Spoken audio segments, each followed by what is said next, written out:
Hello! So my wife told me I should do a voiceover for this guitar, so I'm going to try. If you hate it, you can let my wife know in the comment section. I did a few things differently with this build. First, I actually bought real tone wood instead of using a dusty old pallet or whatever trash that I find for free on the side of the road. Secondly, I am actually putting a pickup in this guitar to make it acoustic electric, which is the first time I've ever done that.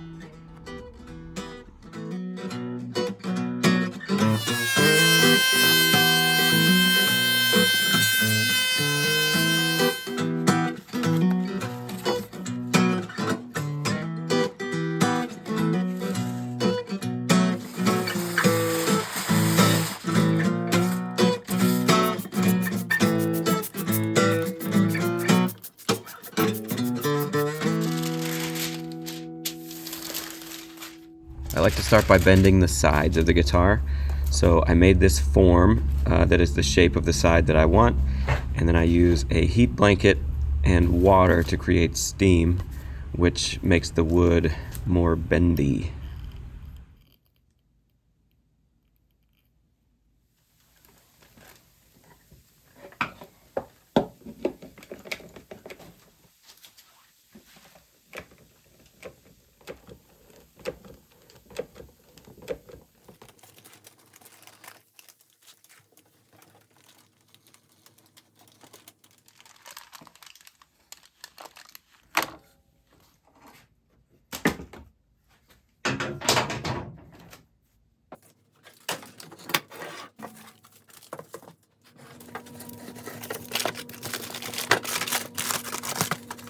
I let the sides cool off for about an hour, and then I take them out and put them into another form that I made, and then I can cut them closer to their final width.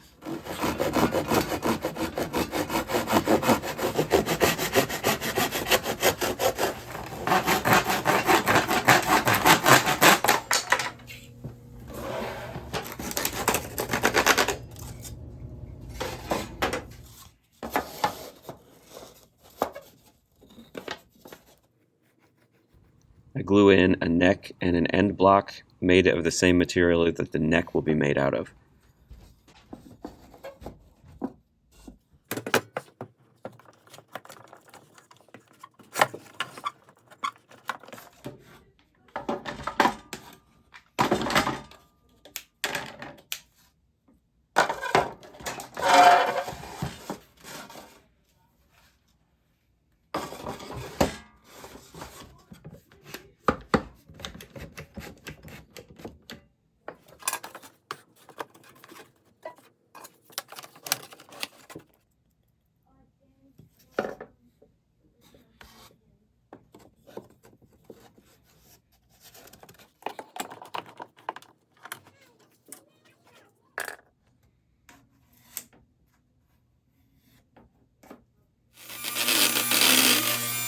I actually lied whenever I said that I bought all the material for this guitar. This is actually a piece of a futon that I took apart, and I'm using it for the linings on the inside of the sides of the guitar. I also used that futon for the neck. I'm not sure what kind of wood it is, but it's some kind of mahogany-ish material. I bend it to the shape just like I did with the sides, and then I will glue them in.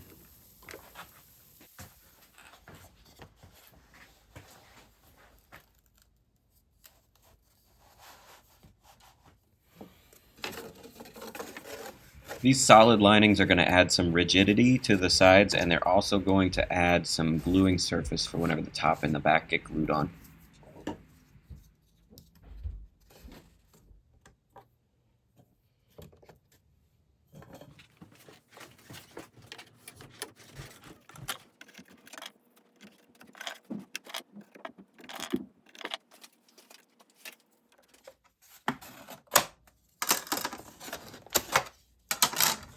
And now when I take the guitar out of the mold, it will keep its shape.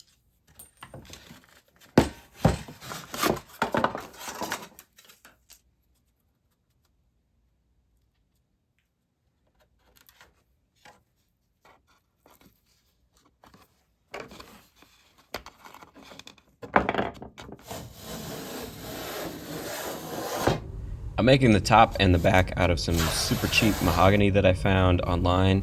I think I paid about $5 for each set, but I think it turns out pretty great in the end anyway.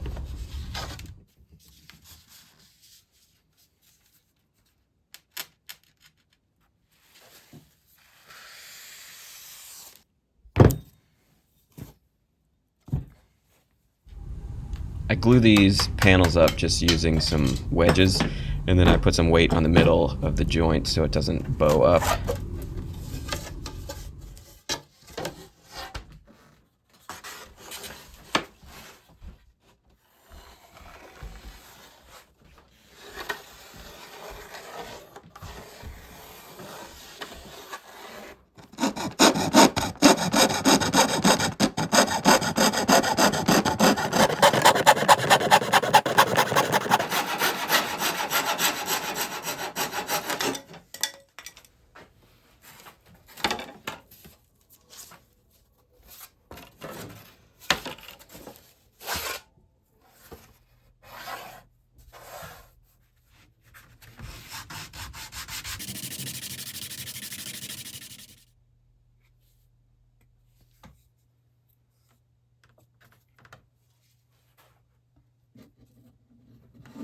This setup here is called a go-bar deck.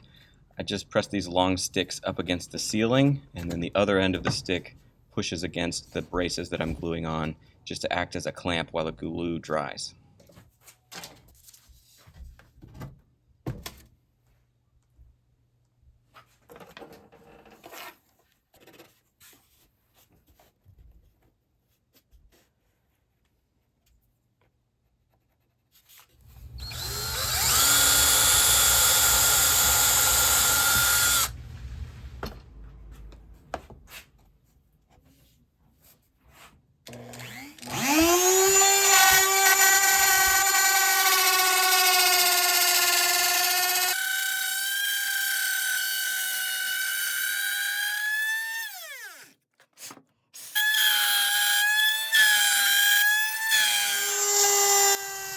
I cut the rosette out of this piece of maple, and I also use that same board to make the binding and to make the fretboard markers, so they all should match.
I don't really know what I'm doing when I'm carving these braces. I just kind of carve them away until they look good to me, but it is one of my favorite parts. There's no dust, there's no noise, and I get to work with hand tools. It's kind of a relaxing moment in the shop.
Before I glue the top on to the guitar, and after I've glued the back on the guitar, I like to put some shellac on the inside pieces because I won't be able to reach them whenever it's all glued together, but I do want them to be finished.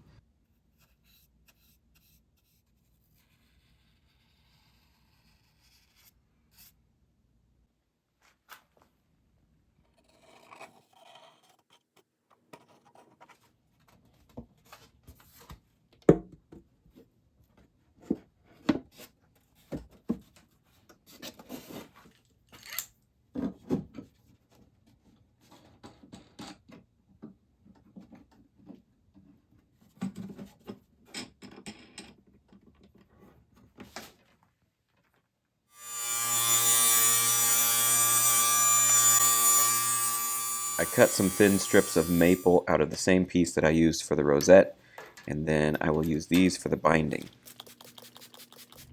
I bend them before I glue them to the guitar, and you can see as soon as I spray water on them, they're getting ready to bend already. I do it the same way. I bent the sides and the linings, and then I cut the channel using a router and a rabbet bit.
This is the world's simplest jig that I made to cut the scarf joint into the headstock of the neck. It is literally just a triangle that I clamp the neck to and then push it through the blade.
I really do enjoy most parts of building guitars, but one thing I really don't like is cutting the fret slots into the fretboard. It just seems like there's so many slots that need to be cut, and the wood is always dense and takes forever to cut through. It's just a really tedious job that also happens to be super important.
Before I glue the fretboard down to the neck, I put the truss rod in, and some people would probably be upset that I didn't tape off the truss rod, but I think if it gets some glue in there, it probably makes a better tone. So I just leave it like it is.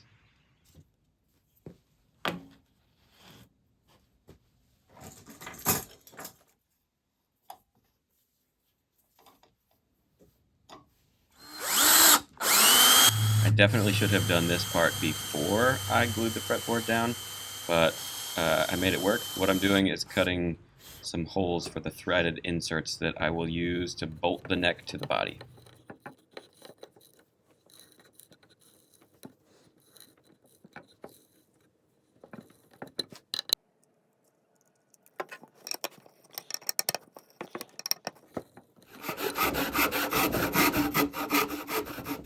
My favorite part is definitely carving the neck. It's a long process, but it's enjoyable for me. I get to just kind of relax and take it slow, use a lot of hand tools.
I make the bridge out of a piece of rosewood, and then I actually decided to put binding on this bridge. I don't think I've ever seen that before, but I really like the way it turned out, so I probably will do it again on my next build.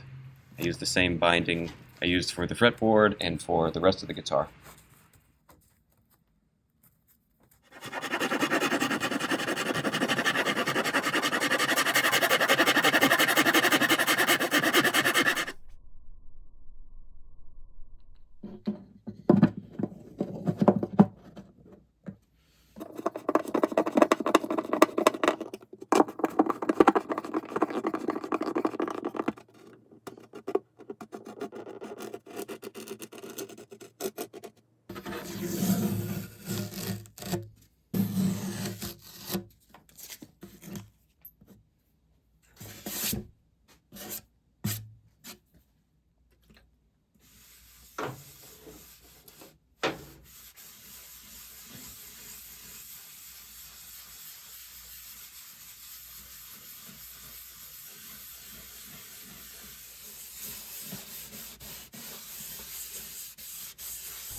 For the finish, I just use wipe-on polyurethane. I do about 6 or 7 thin coats over the course of a few days. It's pretty easy and it always turns out looking pretty good, and it's kind of a foolproof method. I don't have a sprayer or anything like that, so I just use a wipe-on poly.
I have always just done bolt-on necks, mostly because I'm not sure of my skill level and I don't really trust myself to try a dovetail or a mortise and tenon neck. But this joint is plenty strong and it should be able to be taken apart if I need to in the future.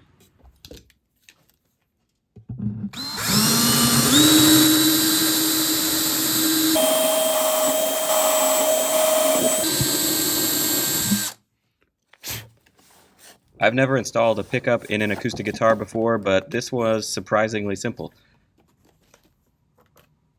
Everything I needed came in the package. And first I needed to drill a hole for the wire under the saddle. So this wire just fits right through underneath there.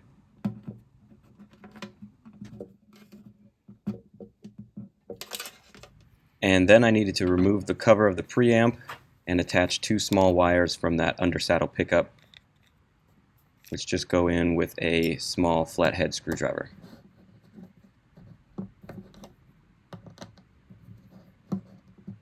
And then that end pin gets put back together and goes on the inside of the guitar to come out at the end pin jack.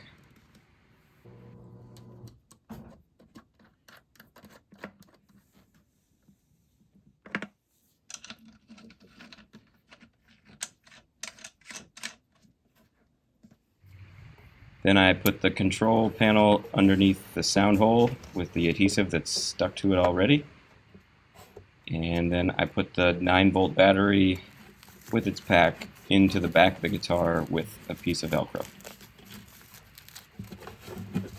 Once the guitar is strung up, I'll show you a sound demo with a comparison of the acoustic sound and the amplified sound.